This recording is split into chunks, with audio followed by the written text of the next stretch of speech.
오늘 말씀은 하나님은 내 편이라는 제목으로 말씀 나누겠습니다. 하나님은 인격적이신 분이십니다. 자신의 종이 부당한 비난을 받았을 때 침묵만 하시는 분이 아니라 필요할 때 직접 변호해 주시기도 하시는데요. 이는 하나님이 자신의 사람을 귀하게 여기신다는 것을 볼 수 있습니다. 오늘 말씀의 모세는 구스 여인을 아내로 취하고 모세의 형과 그 누나인 그 아론과 미리암은 이 일을 빌미삼아 불평합니다. 여호와께서 모세와만 말씀하셨느냐? 우리와도 말씀하시지 않았느냐? 이것은 곧 동생인 모세의 권위를 시기하고 질투한 것인데요. 하나님께서는 이 세 사람을 회막으로 부르십니다.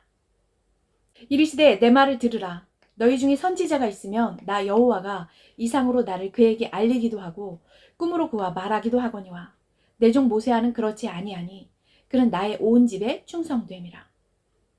모세 누나 미리암이 징계를 받아 나병에 걸려 살이 눈처럼 희게 됩니다. 미리암은 여선지자, 아론은 대제사장, 모세는 선지자이자 이스라엘의 지도자였습니다. 모두 하나님께 세움을 받은 지도자였다는 점에서는 비슷합니다. 그러나 하나님은 모세를 특별한 위치, 특별한 권위에 두셨다는 건데요. 비록 자신들의 동생이지만 하나님은 세우신 권위와 질서가 있는데 지금 그것에 불평불만을 하고 있는 거죠. 사람이 보기엔 어때요? 그럴 수 있어요. 그러나 하나님의 관점은 하나님이 세우신 권위에 대한 도전으로 보시는데요. 성경을 보면 하나님은 모세가 구스 여인을 아내로 맞이한 것을 죄라고 여기지 않으셨습니다. 시보라가 이미 세상을 떠난 뒤 재혼했을 가능성을 보고 있고 그 여인이 이방 여인이어서 그런 편견을 가지고 오늘 성경에 그 기록은 없지만 오늘 이 모세의 결혼 자체를 비방한 것보다도 미리암과 아론은 그 일을 빌미삼아 모세의 권위를 비방했다는 건데요. 내 종 모세와는 그렇지 아니하니 그는 내 온 집에 충성함이라. 내가 그와는 대면하여 명백히 말한다. 아주 철저한 구별을 해주십니다. 모세와 그 누나와 형을. 모세는 너희와 같지 않아.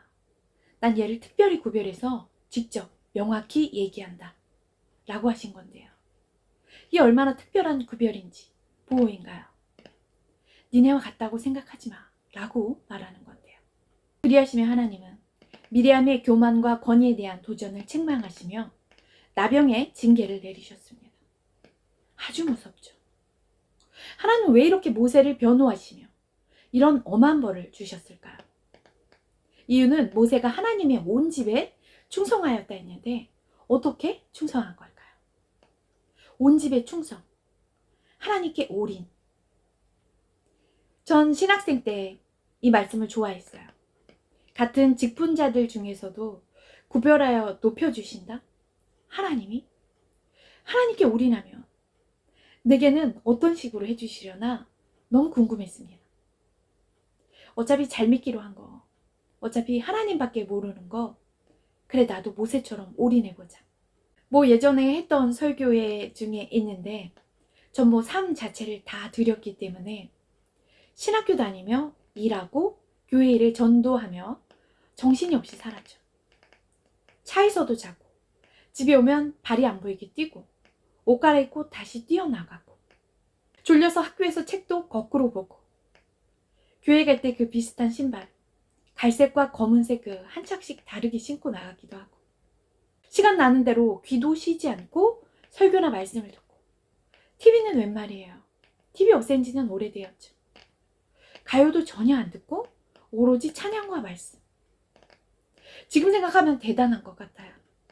지금은 그리 분주하게 살지 않고 좀 더 여유롭거든요. 근데 그때는 난리도 아니었습니다. 그렇게 남들과는 조금 더 하나님 일을 많이 하며 내 모든 시간을 하나님께 드리며 사는데 어느 순간 하나님께 올인하는 제게 하나님이 절 구별하여 주심이 보이더라고요. 그러나 내가 생각하지 못한 방법으로 평상시 저는 꼭 저 말씀을 붙들고 기도할 때 기도 제목이 넣어서 기도했습니다. 날 구별해달라고. 어느 날 교회에서 교구 발표 같은 단체 찬양이 있었어요. 이날 전 늦은 거예요. 연습 시간에 부랴부랴 늦어서 뛰어갔는데 연습이 끝나고 본 찬양인 거죠. 얼른 가서 마이크를 잡고 제 자리 중간에 섰는데 열심히 부르는데 어느 부분에서 저 혼자 독창을 하고 있는 거예요. 아니, 연습할 때 다 같이 하던 부분인데 왜들 안 하시지? 놀래서 부르면서 조금 둘러보다가 그 다음에 다 그래도 불렀어요. 다 끝나고 알고 보니 그 부분을 간주로 해서 자연스럽게 좀 두고 다 같이 들어가는 걸로 연습 시간에 맞추셨더라고요. 그걸 알리 없는 저는 일부러 원한 것도 아닌데 갑자기 뭐 주인공처럼 주목을 받으며 독창을 한 거죠. 얼마나 낯뜨겁던지. 지휘하시는 목사님이 괜찮다고, 잘했다고 대따시는데 전 얼굴이 빨개졌죠. 그러면서 돌아오는데 드는 생각. 아, 하나님, 난 이런 식으로 원한 게 아닌데 이렇게 튀게 해주시니 이걸 감사하다고 해야 할지.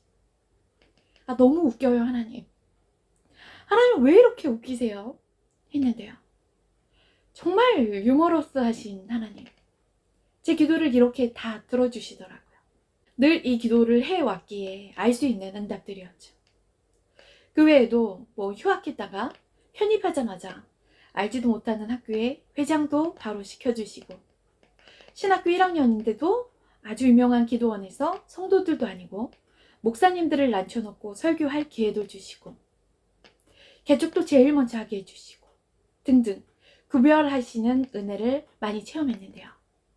이처럼 말씀을 사모하는 자, 그 말씀에 거룩한 욕심이 있는 자, 그 말씀대로 이뤄주실 거라 믿고 기도하는 자에게 하나님은 어떻게 해주세요? 이르시되 너희 믿음대로 되라 하시니 믿음대로 되게 해주신대요. 전 늘 체험했죠. 모세와 같은 특별한 구별을 받고 싶은 욕심이 있었거든요. 그러려고 또 열심히 했고, 그때 보니까 저만큼 전도하면서 사는 사람이 없더라고요. 아, 그렇구나. 전 이 말씀을 평생 기초로 하고 삽니다. 그런즉 너희는 먼저 그의 나라와 그의 의를 구하라. 그리하면 이 모든 것을 너희에게 더하시리라. 내가 하나님이라면 하나님이 내 일을 주시는 거예요. 일단 하나님 일부터 먼저. 그러면 하나님은 진실로 내 일을 해주시고 처리해주고 계시더라고요. 말로만이 아닌 진실로, 행동으로 이렇게 살기로 작정하고 행하는 거죠. 처음엔 쉽지 않지만 지금은 당연해졌죠. 내가 흔하지 않고 유별나긴 했구나. 내가 좀 유난스러웠구나. 이런. 모세가 가로되 원컨대 주의 영광을 내게 보이소서. 모세의 관심은 자신의 성공이 아니라 하나님을 더 깊이 아는 거였는데요. 모세 역시나 삶 전체를 하나님께 맡긴 사람이었습니다.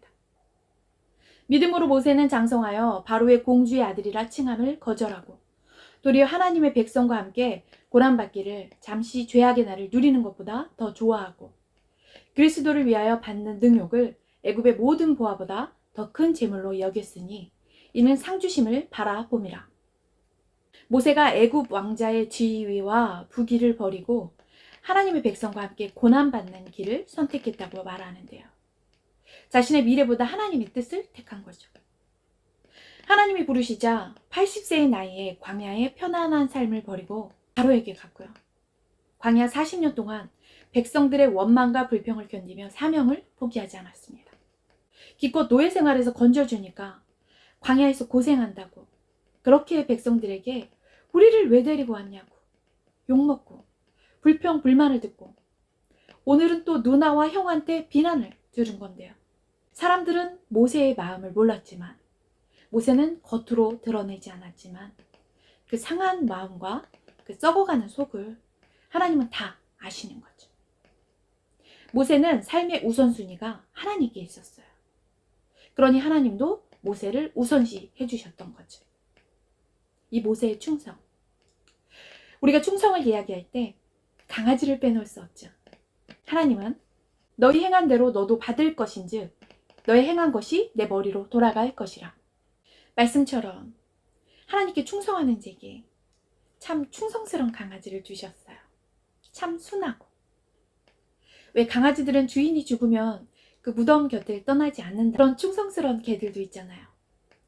저희 강아지도 제가 죽으면 그 무덤 곁을 지키는 게 아니라 관 속에 들어올, 못 들어가면 얘도 그 옆에만 있을 것 같은 그런 강아지예요.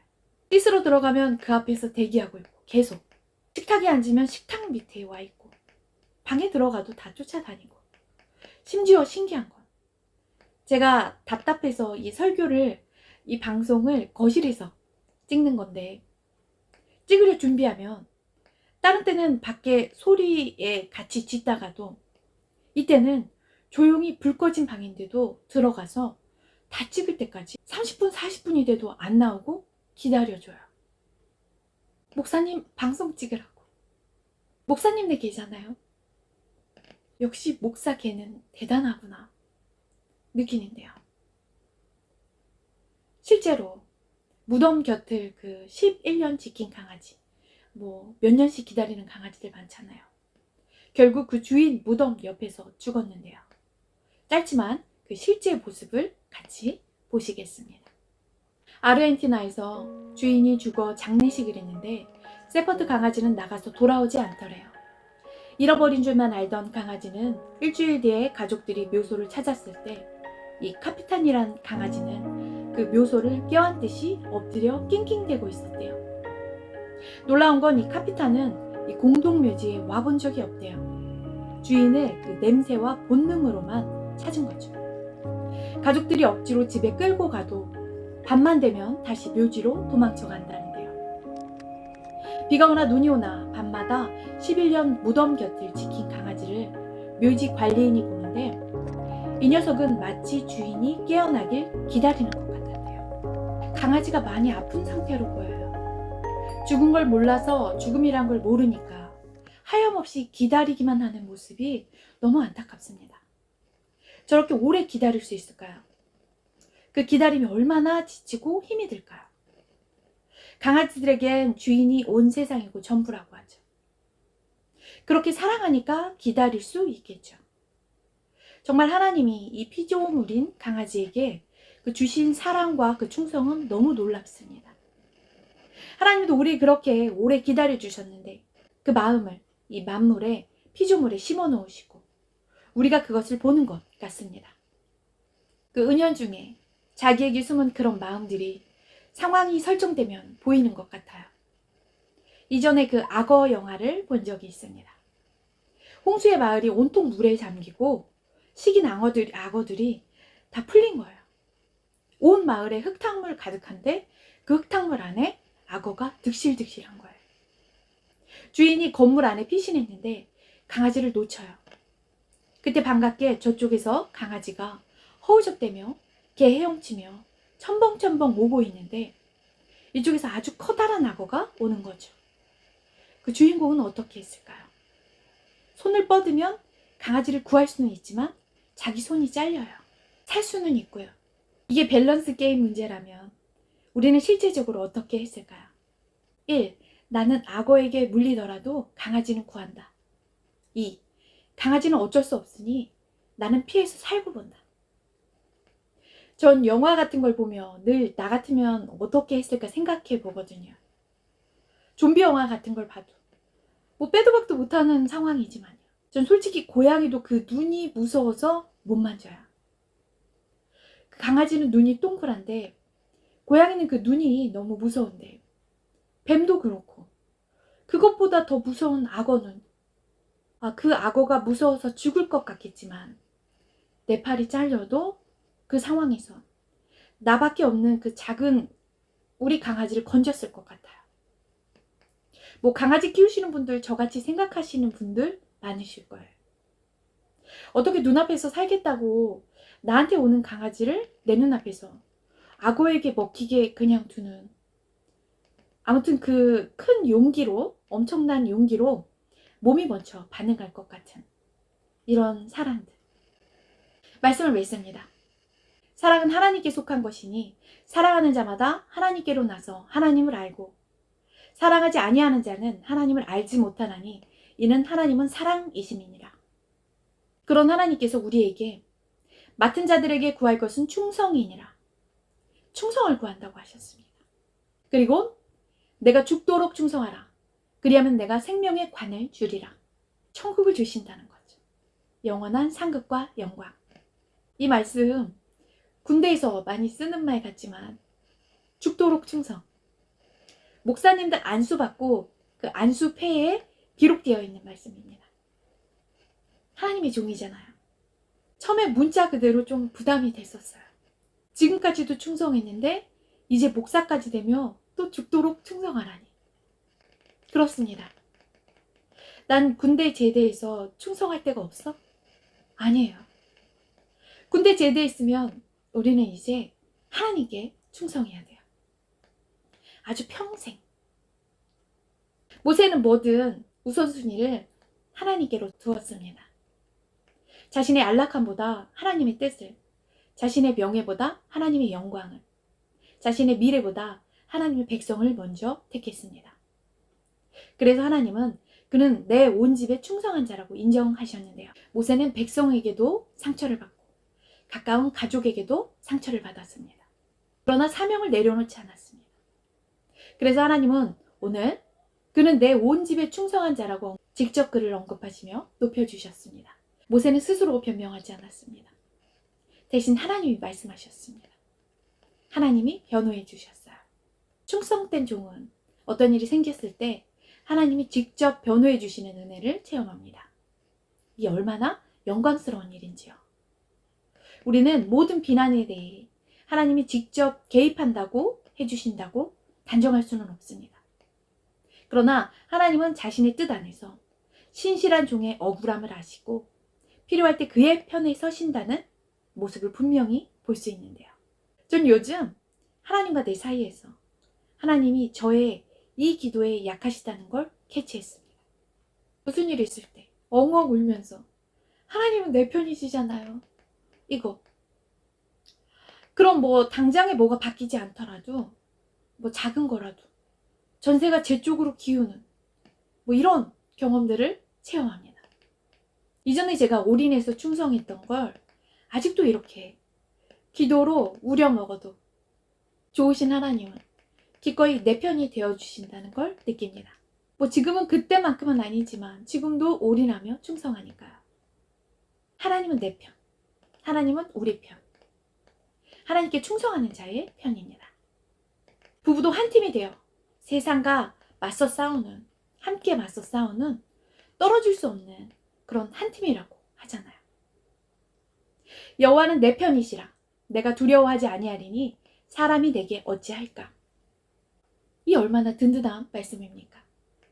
온 천하를 만드신 그 전능하신 하나님이 내 편이라뇨. 뭐 남편, 뭐 허니 그거 말고요. 내 편. 너무 감사한 말씀입니다. 대신 변호해 주시는 하나님, 대신 갚아주시는 하나님. 우리 오늘 이렇게 좋으신 하나님만 바라보며 하나님께 끝까지 충성하여 하나님이 친히 내 편이 되어주시는, 하나님께서 기뻐하시는 삶을 살아가시는 모든 분들 되시기를 주님의 이름으로 사랑하고 축복합니다.